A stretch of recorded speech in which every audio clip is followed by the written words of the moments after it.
काफ़ी स्टूडेंट्स की डिमांड आ रही थी इलाहाबाद यूनिवर्सिटी के कि आप जो है डिफेंस स्टडीज़ से रिलेटेड जो प्रीवियस ईयर क्वेश्चंस आए हुए हैं आप उसके आंसर्स करवाइए।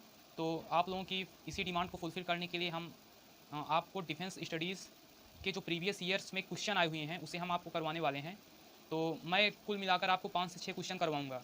और आप लोग जानते हैं कि डिफेंस का पैटर्न क्या रहता है। डिफेंस स्टडीज़ में टोटल 10 क्वेश्चंस आते हैं, जिसमें से 5 क्वेश्चंस आप लोगों को करने रहते हैं। तो मस्ट प्रोबेबिलिटी है कि जो मैं 5 क्वेश्चंस करवाऊँगा, क्वेश्चंस उसी में से आकर लगभग फँसेंगे। हो सकता है 5 में से 5 फँस जाए, लेकिन मिनिमम 3 तो उसमें ज़रूर फँसेंगे। तो इसे आप लोग पूरा ज़रूर देखिएगा। इससे आप लोगों को एक फ़ायदा ये होगा कि जो हमारे हिंदी वाले स्टूडेंट्स हैं और उसके साथ साथ जो इंग्लिश वाले स्टूडेंट्स हैं, दोनों का एक साथ प्रिपेयर हो जाएगा। तो मैं कुछ क्वेश्चंस करवाने वाला हूँ, जिसमें से आज हमारा फर्स्ट क्वेश्चन है, क्लाउज़विट्ज़ के युद्ध अवधारणाओं तथा उसका राजनीति के साथ संबंधों की विवेचना कीजिए। इंग्लिश में examine Clausewitz theory on total war. तो Clausewitz was a leading military thinker in the 19th century. 19वीं शताब्दी में क्लाउज़विट्ज़ बहुत ही महान सैन्य विचारक था, जिसे कि जर्मनी आर्मी का स्पिरिचुअल फादर कहा जाता था। जर्मनी आर्मी उन्हें अपने फादर की तरह मानती थी। और जब वो 12 साल की उम्र के थे तभी से ही वो मिलिट्री में काफ़ी आगे बढ़ चुके थे। और उन्हें मिलिट्री साइंस का को फाउंडर भी कहा जाता था, जो कि जोमिनी, उन्हीं के साथ एक वो भी सैन्य विचारक हैं। तो क्लाउज़विट्ज़ को जोमिनी के बराबर ही तुलना की जाती है। और उन्होंने कई सारे वॉर से रिलेटेड अपने आइडियाज़ दिए हैं। और due to Prussia and Russia participation into the alliance against the Napoleon, importance about the Clausewitz idea and his military ideas came to light in 1831 AD in his famous book vom price on war. तो जो क्लाउज़विट्ज़ थे उन्होंने एक अपनी पुस्तक लिखी थी जिसका नाम था वोम प्राइस ऑन वॉर। मतलब उनकी जो पुस्तक का नाम था वो था ऑन वॉर वोम प्राइस। और Clausewitz purpose of writing on war what to discover the external principle on the field of warfare, because due to the rise of Napoleon the era of manoeuvring war with small military group ended. आप लोगों को पता होगा कि Napoleon कितना महान युद्ध करने के लिए कितना महान राजा था, जो कि बहुत खतरनाक युद्ध करता था। और नेपोलियन के राइज होने के बाद जो छोटे छोटे मिलिट्री ग्रुप्स थे उन लोगों का अंत हो गया। तो यही बात यहाँ पर कही गई है जो मैंने अभी लाइन पढ़ी। और जो क्लाउज़विट्ज़ की एक थ्योरी है जिसमें क्लाउज़विट्ज़ ने बताया हुआ है कि मैक्सिमम वायलेंस, क्लाउज़विट्ज़ का विचार था कि मैक्सिमम वायलेंस काफ़ी अच्छा रहता है। यदि मैं इसे इंग्लिश में करूँ तो Clausewitz theory on maximum violence was heavily criticised in modernisation but it was demand of Clausewitz time. इसका मतलब ये हुआ कि पुराने टाइम में जो मैक्सिमम वायलेंस की जो थ्योरी थी पुराने समय में तो सही थी, लेकिन यदि आज के हिसाब से देखा जाए तो ये थ्योरी उतनी बढ़िया सटीक नहीं बैठती। आप लोग खुद सोचिए कि अगर आज वायलेंस बहुत ज़्यादा हो जाए तो हमारे जो वर्ल्ड में सैन्य विचारक हैं वो लोग इसे बुरा ही ठहराएंगे, क्योंकि आप लोग जानते हैं कि यूएनओ की स्थापना हुई है ताकि विश्व में शांति बनी रहे। तो ये आज के विचार से मैक्सिमम वायलेंस, ये तो इसकी आज डिमांड नहीं है, लेकिन पहले थी इसकी। At that time mass army and mass state ideology was born in which victory was a first goal and human life has no value. Before 18th century armies was considered as heroes of nation. बहुत पहले armies को किसी राष्ट्र का एक hero की तरह treat किया जाता था, लेकिन जब फ्रेंच रिवॉल्यूशन हुआ तो उसके बाद आर्मीज़ को ऐसे यूज किया जाने लगा जैसे कि वो कोई रोबोट हों, क्योंकि पहले आर्मीज़ पर बहुत ध्यान दिया जाता था। जो राजा होते थे वो आर्मीज़ पर बढ़िया खर्चा करते थे, उनकी देख रेख करते थे। लेकिन जब फ्रेंच रिवॉल्यूशन का स्टार्ट हुआ तो आर्मीज़ को ऐसे यूज किया जाने लगा जैसे वो कोई जानवर हों। मतलब उन पर उतना ध्यान नहीं दिया जाता था, यदि वो मर भी जाएँ तो उतना ध्यान नहीं दिया जाता था, जो कि गलत था। According to Clausewitz, Napoleon rarely entered into the first battle with the intention of immediately defeating the enemy. Clausewitz के अनुसार नेपोलियन इस विचार से नहीं आया था कि वो आते ही तुरंत अपने दुश्मन पर विजय प्राप्त कर लेगा। The element of shock played very important role.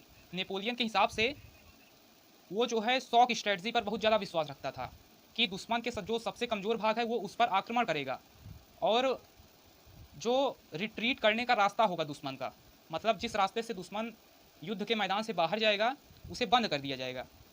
तो नेपोलियन इस पर विश्वास रखता था। और क्लाउज़विट्ज़ ने यहाँ पर वही चीज़ बताया हुआ है कि the element of shock played very important role in Napoleon wars, either he concentrate to attack enemy weak spot like lightning, or either he used large part of army to attack the enemy retreat route। वही चीज़ जो मैंने आपको बताई। और क्लाउज़विट्ज़ refused to accept the notion of the 18th century in which the war is considered as a scientific sport और international competition। तो Clausewitz ने इस बात का विरोध किया जहाँ पर वॉर को एक कॉम्पिटिशन की तरह ट्रीट किया जाता था कि जैसे कोई गेम हो उसी प्रकार से वॉर को भी लड़ा जाए। तो क्लाउज़विट्ज़ ने इसका बहुत ही खतरनाक तरीके से विरोध किया था। उन्होंने अपनी पुस्तक, क्लाउज़विट्ज़ की जो पुस्तक थी, मैंने उसका नाम आप लोगों को बताया है, ऑन वॉर। तो ये सब चीज़ क्लाउज़विट्ज़ ने अपनी इसी पुस्तक में ही लिखी हुई है। और Clausewitz never denied the importance of supply and geographic condition. Clausewitz ने कभी इस चीज़ को मना नहीं किया कि सप्लाई मतलब जिस रास्ते से किसी भी मिलिट्री का खाना पीना जाता है या फिर उनकी संचार व्यवस्था होती है, मतलब जहाँ से कनेक्टिविटी होती है, और जोग्राफिक कंडीशन मतलब जहाँ पर युद्ध लड़ा जा रहा है उस मैदान क्षेत्र का जोग्राफी कैसी है। तो क्लाउज़विट्ज़ ने इन सभी चीज़ों पर बहुत ही ध्यान दिया और इन सभी चीज़ों को लेकर कभी भी मना नहीं किया कि ये सब चीज़ युद्ध में उतना रोल प्ले नहीं करती। और the principle propounded by Clausewitz so he speciality of working on the right direction, their value is same today as it was ever before. तो क्लाउज़विट्ज़ ने अपने कुछ इंपॉर्टेंट प्रिंसिपल्स दिए हैं जिसे अब हम लोग डिस्कस करते हैं। जैसे कि हो गया डेंजर। वॉर जब भी लड़ाई होती है तो वहाँ पर हमेशा रिस्क बना रहता है और it is not possible to work in war without taking risk. जब भी कोई भी युद्ध लड़ा जाता है तो उसमें ऐसा नहीं हो सकता कि आप बिना रिस्क उठाए ही उस वॉर को जीत जाएं। वॉर में रिस्क हमेशा बना रहता है। तो ये था पहला, डेंजर। अब दूसरे पे आते हैं, फियर ऑफ फिजिकल फैटिग्यू, मतलब भौतिक थकान का डर। क्योंकि आप खुद सोचिए, जब कोई सैनिक बहुत ज़्यादा लंबे दिनों तक चलता रहेगा, उसे खाना पीना नहीं मिलेगा तो वो थक जाएगा। तो इस दूसरे पॉइंट में यही बताया गया है कि marching continuously for miles in the war, living without food, continuously fighting etc.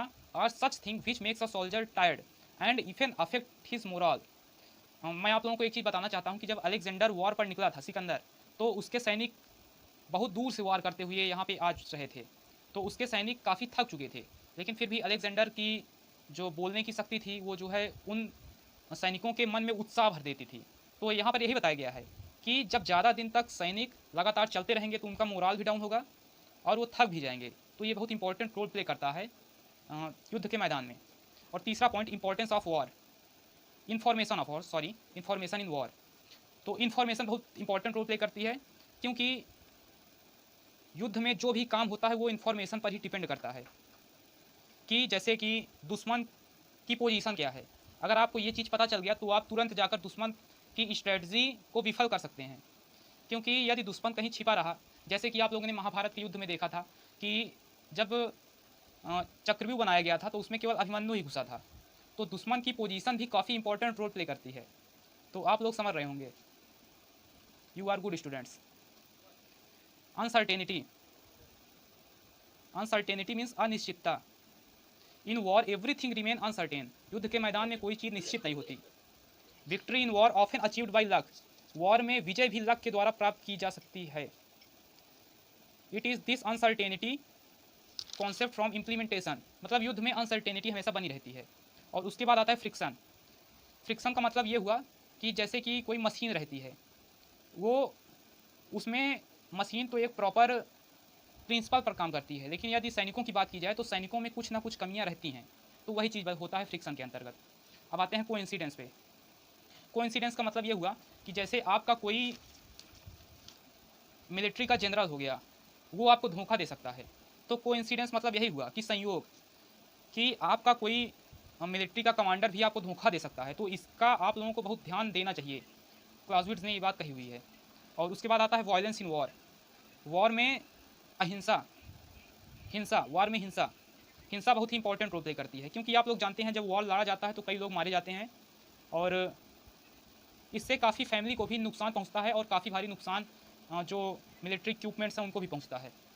और उसके बाद आता है mutual relation between war and politics. War और पॉलिटिक्स के बीच में बहुत खतरनाक रिलेशन है, आपसी रिलेशन है। तो क्लाउज़विट्ज़ ने अपनी बुक ऑन वॉर में कही हुई है कि war is nothing but a major means of implementing the state policy spotting major relationship between war and politics. He said state policy first is the war womb in which war develops. मतलब war उसी चीज़ में develop होता है, कहाँ पे develop होता है? स्टेट की पॉलिसी पर। अगर कोई, मैं आपको समझाता हूँ, जैसे कोई राज्य है, तो राज्य की गोद में ही युद्ध का निर्माण होता है, क्योंकि यदि कोई राज्य का रिलेशन अपने पड़ोसियों से बढ़िया रहेगा तो वॉर क्यों होगा? आप लोग ही सोचिए। तो स्टेट पॉलिसी बहुत इंपॉर्टेंट रोल प्ले करती है, और क्लाउज़विट्ज़ ने ये चीज़ अपने ऑन वॉर बुक में एक्सप्रेस किया हुआ है। तो ये रहा हमारा फर्स्ट क्वेश्चन, और हम लोगों ने इस पूरे क्वेश्चन को डिस्कस कर लिया है। तो मैं आशा करता हूँ कि अब ये क्वेश्चन आएगा तो आप लोग इसका आंसर ज़रूर बहुत बढ़िया तरीके से लिखेंगे, और अब की बार टॉप करेंगे डिफेंस पेपर फर्स्ट में, क्योंकि जो मेरा वीडियो देखेगा वही टॉप करेगा। तो आप लोग इसे बार बार देखिएगा, इस वीडियो को, ताकि आप लोगों का रिवीजन हो सके।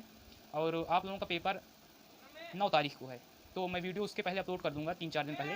तो आप लोग इसे रख लीजिएगा, और इसके साथ डिफेंस की जो बुक है, आप लोगों ने सीरीज ली होगी, आप लोगों ने नोट्स बनाई होगी, तो उसे साथ में रख लीजिएगा, और इसका आंसर साथ में जो मैंने वीडियो बनाया है और अपनी बुक से पढ़िएगा, तो आप लोगों को काफ़ी बढ़िया समझ में आएगा।